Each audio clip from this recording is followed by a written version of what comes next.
Hello viewers, welcome to Nok TV. Today I am going to explain and analyze a very beautiful poem of S.T. Coleridge. The poem that we are going to analyze that is कुबला खां। चंगेज़ खां का एक बेटा था तुली खां। उसके तीन बेटे थे, Mangu Khan, Hulagu Khan and Kublai Khan. Kublai Khan was one of them. ये चीन पे इसने हुकूमत की है। इसका जो इरा है जो इसने हुकूमत की है वो 1271 है। 1271 से लेके 1294 1294 तक इसने हुकूमत की है। और इसी दौर में इसके ड्यूरेशन में इसी के रेन में यहाँ एक मार्को पोलो आया था अपने चचा और अपने अब्बू के साथ, निकोलो पोलो एंड वफियो पोलो के साथ। और उसने 3.5 साल का सफ़र तय करके वीनस से वो यहाँ पहुँचा था।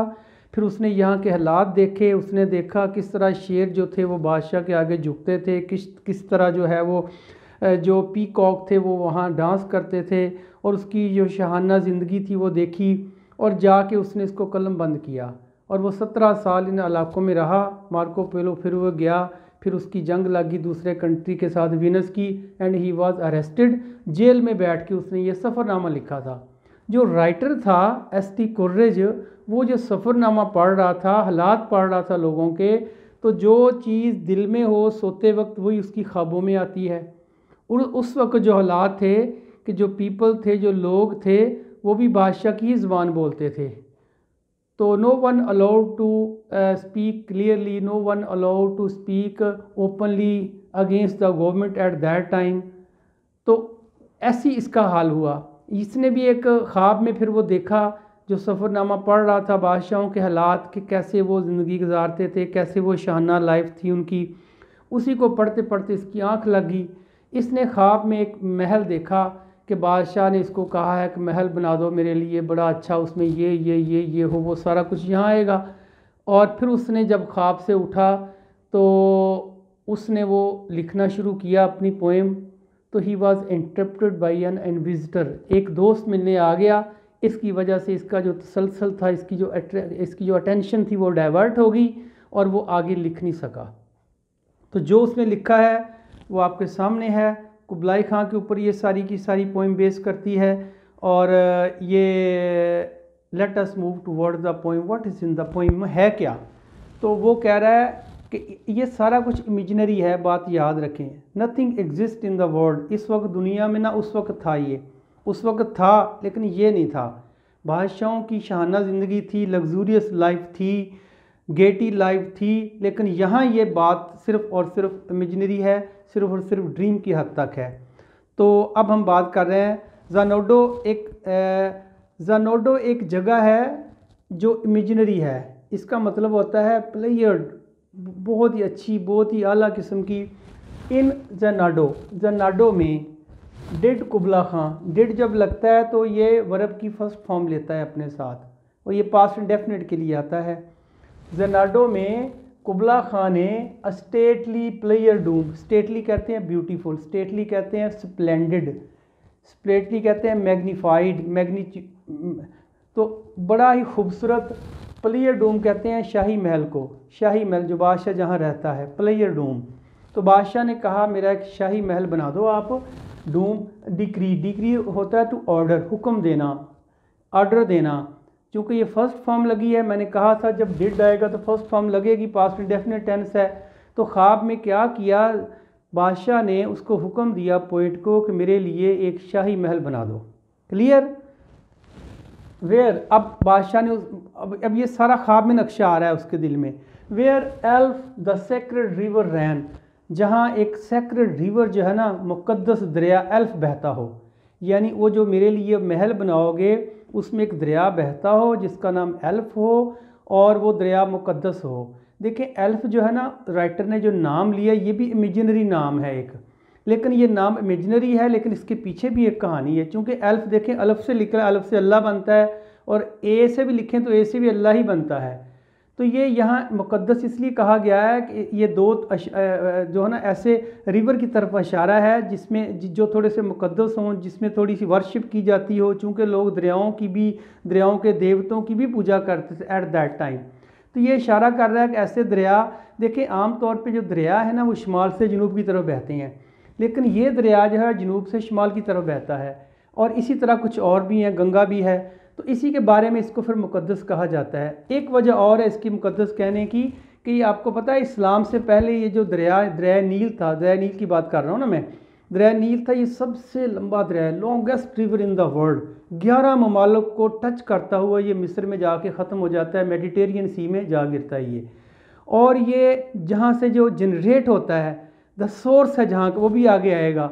तो इसका जो मिल्टन ने भी अपनी पैराडाइज लॉस्ट में इसका जिक्र किया था, आगे जाके आएगा, जहाँ से जनरेट होता है उसकी बात कर रहा हूँ मैं। सोर्स ऑफ वाटर इसका कहाँ से आता है, उसी दरिया नील की बात कर रहा है ये। तो कह रहा है कि दरिया नील को इसने इसलिए कहा है कि वहाँ जो लोग थे ना इस्लाम से पहले, वहाँ एक लड़की को दुल्हन बना के उस दरिया बुर्द करते थे ताकि दरिया पूरा साल चलता रहे। क्यों करते थे? To make the pleasant of the god of river के देवता को प्लेजेंट करने के लिए, खुश करने के लिए। फिर जब हज़रत उमर गए, हज़रत उमर ने वहाँ अपना गवर्नर लगाया, ख़त लिखा, वो अलग कहानी है। फिर उसने दरिया ने बहना शुरू कर दिया, ये रस्म ख़त्म हो गई, तो इसलिए उसको मुक़द्दस कहा गया हो। शायद में भी ये बात हो या कुछ और भी हो सकता है। तो सेक्रेड कहते हैं मुक़द्दस को, और दरिया बहता हो जहाँ अल्फ नामी एक मुक़द्दस दरिया बहता हो, ये एक फ़र्दी नाम है, factitious name of a river, नील को कहते हैं। क्योंकि नील में भी आगे आएगा डिटेल में जब हम जाएंगे, नील में भी ऐसी केव्स हैं, नील में भी, दरिया नील में भी ऐसी जो काज़म्स बनी हुई हैं, हम देखेंगे। तो अब वो कह रहा है कि जहाँ एक दरिया मुक़द्दस बहता हो जिसका नाम एल्फ हो, वो दरिया हो जो उसने बादशाही महल की डिमांड की थी। फिर कह रहा है थ्रू कैवरन, फिर जो केव्स हैं, जो घाटियाँ हैं, जो गारें हैं, गारों में से क्या बहता हो, measureless to man, down to the sunless sea. ये जो दरिया है ये बहता हुआ जाए, कहाँ जाए ये बहता बहता जाके गिर जाए। कहाँ गिर जाए? यहाँ जाके गिर जाए सनलेस सी में, ऐसे समुंदर में गिर जाए जहाँ सूरज की शुआएं नहीं पहुँचती। सनलेस, विदाउट रेज, विदाउट सन, विदाउट लाइट, एक अंधेरे समुंदर में जाके ये गिर जाए। डाउन कहते हैं नीचे को। मैयरलेस होता है that can not be measure by a man, जिसको आदमी मैश ना कर सके, इतना बड़ा। फिर देखें दोबारा, थ्रू कैवरन, कैवरन कहते हैं गारों, ये दरिया गारों में से बहता हुआ जाए, और जाते जाते, और गारें भी ऐसी हों जिसको इंसान जो है ना मैयर ना कर सके, जिसको इंसान माप ना सके। मैयरलेस गारों में से जाए और जाके ये सनलेस सी में गिर जाए, ऐसे समुंदर में गिर जाए जहाँ सूरज की रोशनी ना हो, अंधेरे समुंदर में गिर जाए। क्लियर? फिर उसने कहा है so twice 5 miles of fertile ground, मेरा जो महल है ना ये 10 मील के एरिए में बनाना है आपने। ये उसने ऑर्डर दिया। 5 ट्वाइस 5, 2 दफ़ा 5 मतलब 10, 5 2 10, तो 10 मील में फर्टाइल ग्राउंड हो। वो फर्टाइल ग्राउंड, रिच ग्राउंड कहते हैं फर्टाइल ग्राउंड को, चूँकि उसने इसके अंदर गार्डन भी लगाने हैं, इसके अंदर फॉरेस्ट भी लगाना है, इसके अंदर सब्ज़ा भी लगाना है, तो फर्टाइल ज़मीन होगी तो लगेगा ना। तो यही वो कह रहा है कि मेरा जो 10 किलोमीटर 10 मील का जो एरिया है वो फर्टाइल ज़मीन होनी चाहिए, ज़मीन बहुत अच्छी हो उसकी। फिर उसने कहा है जो 10 मील का मेरा एरिया है जिसमें मेरा महल बनेगा, उसमें और क्या होगा, विद वॉल्स, उसके गिर्द बाउंड्री वॉल हो, और क्या हो, एंड टावर्स, और उसके ऊपर टावर बने हों थोड़े थोड़े डिस्टेंस के बाद। टू लुक, टू वॉच करने के लिए, गार्ड के लिए, सिक्योरिटी के लिए, सिक्योरिटी तो नहीं होती, प्रोटोकॉल के लिए। तो उसकी दीवारें बनी हों और 7 टावर बने हों, थोड़े थोड़े वक्फे के बाद टावर्स हों। वर गिल्डेड राउंड, गिल्ड होता है घेरे में लेना, इन सर्कल दायरे में लेना, राउंड होता है उस यानी कि उस मेरे महल को घेरे में लिया हुआ हो। किसने? दीवारों ने और टावरों ने। दीवारों और टावरों ने मेरे उस महल को घेरे में ले रखा हो, गिल्डेड राउंड, उसके गिर्द घेरा डाला हो, उसको उसने कैप्चर किया हो, अपने सर्कल में लिया हो उसने अपने। क्लियर? फिर उसने कहा है and there were gardens bright with sinuous rills, और भी कुछ हो उसके अंदर। अपने घर का नक्शा बता रहा है, अपने महल का नक्शा बता रहा है। उसने कहा उसमें और गार्डन भी हों, ब्राइट गार्डन क्यों कहा उसने? कि बाग चमकते होते हैं कोई, चमकते बाग का ये मतलब है कि जहाँ फ्रूट से भरे हुए गार्डन हों, फ्रूट और जो राइपन फ्रूट हो, पका हुआ फ्रूट हो, खूबसूरत फूल हो, खूबसूरत फ्रूट हो, जूसी फ्रूट हो, यानी बाग जो है वो फ्रूट से भरे हुए हों, ऐसे ऐसे बागों की बात कर रहा है वो। साथ ये कह रहा है and with sinuous reels, reels कहते हैं नदियाँ, छोटी छोटी नदियाँ, झरने जिसे जाते हैं ना, उसे कहते हैं रिल्स। सीनियस कहते हैं बल खाती हुई, twisty, zigzagging, winding, zigzag, वहाँ बल खाती हुई नदियाँ जा रही हों मेरे महल में। महल का नक्शा आप फॉलो कर रहे हैं ना, क्योंकि मेरा मकसद आपको इसकी तह तक, इसके मीनिंग की तह तक पहुँचाना है। समरी और क्वेश्चन आंसर कोई मसला नहीं है। अगर आपको थोड़ी सी ग्रामर आती है और टेंसेस आते हैं तो कोई मसला नहीं है, आपको बात का पता हो कुछ भी लिख सकते हैं आप। तो अब ये इसकी डेप्थ तक जाएं आप। ये एक घर का नक्शा बता रहा है, बादशाही महल का नक्शा बता रहा है कि उसके अंदर झरने हों, उसके अंदर ये नदियाँ जा रही हों और वो बल खाती हुई जा रही हों। फिर आगे कुछ और भी कहा उसने, where blossomed many an incense bearing tree, और भी कुछ हो उसके अंदर। ये जिक्र किया था फलदार दरख्तों का, उसके अंदर फल भी लगे हुए हों। अब जिक्र कर रहे हैं फूलों का, फूलों से खुशबू आती है और वो ऐसे फूल हों, ऐसे फ्लावर हों जिनसे दरख्त जो है वो अटे हुए हों, दरख्त भरे हुए हों, फुल हों दरख्त। उन्हें उसको कहा है कि ब्लॉसम होता है खिले हुए, मैनी होता है बहुत सारे, एंसेंस बीरिंग ट्री, ट्री कहते हैं दरख्त को, बीन कहते हैं जिसके ऊपर लगे हुए हों, जिसके ऊपर हो, जिसने, बीर होता है बर्दाश्त करना, लेकिन यहाँ बर्दाश्त करना नहीं होगा, यहाँ जिसने फूल बर्दाश्त किए हों ये तो नहीं हम करेंगे ना, जिसके ऊपर फूल, जो फूलों से और खुशबू से लदे हुए हों, ये मतलब है। इन सेंस कहते हैं that produce aroma, that produce smell, that produce fragrant, जो खुशबू देने वाले दरख्त हैं। मेरे जो महल है उसमें खुशबू देने वाले दरख्त भी हों और साथ साथ कहा है कि फ्रूट बीरिंग ट्री भी हों मेरे जो मेरा महल है उसके अंदर। दो बातें होगी। फिर और भी कुछ कह रहा है, and here were forest ancient as the hills, और वहाँ फॉरेस्ट भी हों, जंगल भी हों, और जंगल किस तरह के हों, पुराने जंगल हों जैसे हिल्स हैं, हिल्स कहते हैं पहाड़ियों को, हिल्स हों, एनिशेंट कहते हैं पुराना, ओल्ड, फॉरेस्ट कहते हैं जंगल, पुराने जंगल भी हों। देखें जंगल का जिक्र किया उसने, लेकिन यहाँ चीते, शेर और जो है ना लीपर, किसी ऐसे जानवर का जिक्र नहीं करेगा that is harmful for him, जो उसके लिए नुकसानदेह होगा, क्योंकि उसका मकसद ही और है।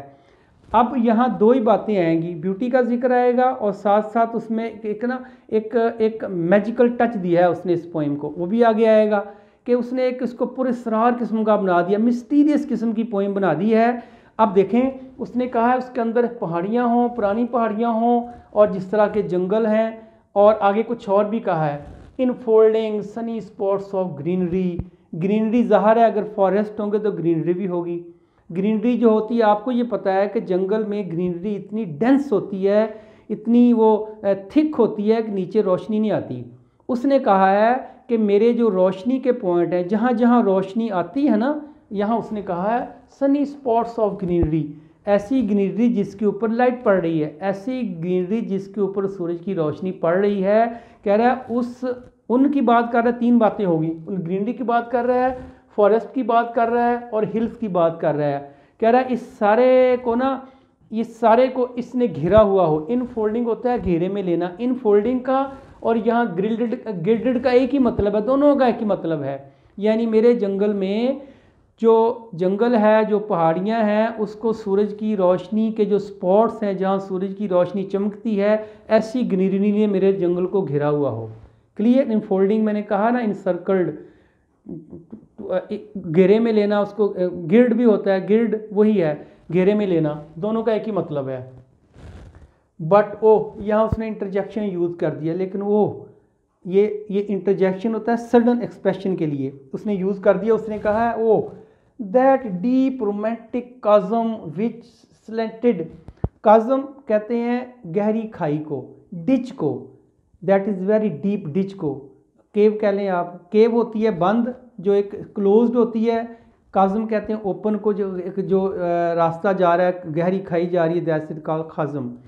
तो कह रहा है एक काज़म हो विच स्लैंटेड, स्लैंट होता है तिरछी बहना, जो तिरछी बह के जाती हो, कहाँ जाती हो, डाउन द ग्रीन हिल, जो तिरछी बह के डाउन नीचे जाती हो, कहाँ जाती हो, ग्रीन हिल, ग्रीन हिल की तरफ। ग्रीन हिल क्या होती है, सब्ज पहाड़ों की तरफ जाती हो। एटवर्ड होता है उसके पार, एटवर्ड अक्रॉस, उसके पार जाती हो। ग्रीन पहाड़ों के पार जाती हो, कहाँ जाती हो, यहाँ जाती हो, सिड्रन कवर में जाती हो। Sedan is a evergreen tree, evergreen tree है पहाड़ों का जो हर वक्त ग्रीन रहता है। कहता है वो वादी जिसको सिड्रन के दरख्तों ने ढांपा हुआ है, that is covered with the cedarn trees, वहाँ तक जाता हो। क्या जाता वहाँ तक, ये काज़म की बात कर रहा है। गहरी जो खाई है, जो ओपन केव है, यूं कह लें ओपन केव है, ओपन कलवर्ट्स है, ओपन नहर है, ओपन नाली है, ड्रेन है, वो कहाँ जाती हो, वो कह रहा है सिड्रन कवर के पास जाती हो, पहाड़ों में से होती हुई। क्लियर बात होगी।